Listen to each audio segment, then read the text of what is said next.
మామిడికాయ బాగా పండితే రంగు ఎట్లా వస్తుంది, పనస్తోన కూడా పండేసరికి కలర్ మారుతుంది, అప్పుడు మంచి రుచిగా ఉంటుంది. ఆ తీపిగా ఉన్న పనస్తోనల్ని ఆ ఈనెలు గింజలు తీసేసి మనం తొనగా తినేటప్పుడు బాగా నమిలి తినండి. పనస్తోన కొంచెం ఇట్లా అనేసేసి వెళ్ళేసరికి అది జిగురుగా జరిగే కూడా ఉంటుంది కాబట్టి సరిగా నమలినప్పుడు సరిగా అరగదు, కొంతమందికి అరగక కడుపు నొప్పి వచ్చే అవకాశాలు ఉంటాయి. మీరు బాగా నమిలి తింటే మాత్రం పనస్తోనల వల్ల కడుపు నొప్పి ఏ ఒక్కరికి రాదు. కడుపు నొప్పి వచ్చిందంటే మీరు తిన్న ఇతర ఆహారాల వల్ల జరిగిన ఇబ్బందుల వల్ల వచ్చింది తప్ప ఏదో కాంబినేషన్ వల్ల సరిగా అరక్కో దానివల్ల కానీ పనస్తోనల వల్ల కాదు.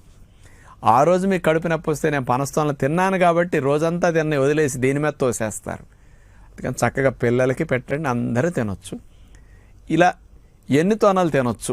పనస్తోనలు ఈరోజు దొరికాయి, మీకు ఎన్ని కావాలని తినండి, ఎన్ని తినబుద్ధి వేస్తే అన్ని తినండి. కానీ ఇక్కడ లిమిట్ అనేది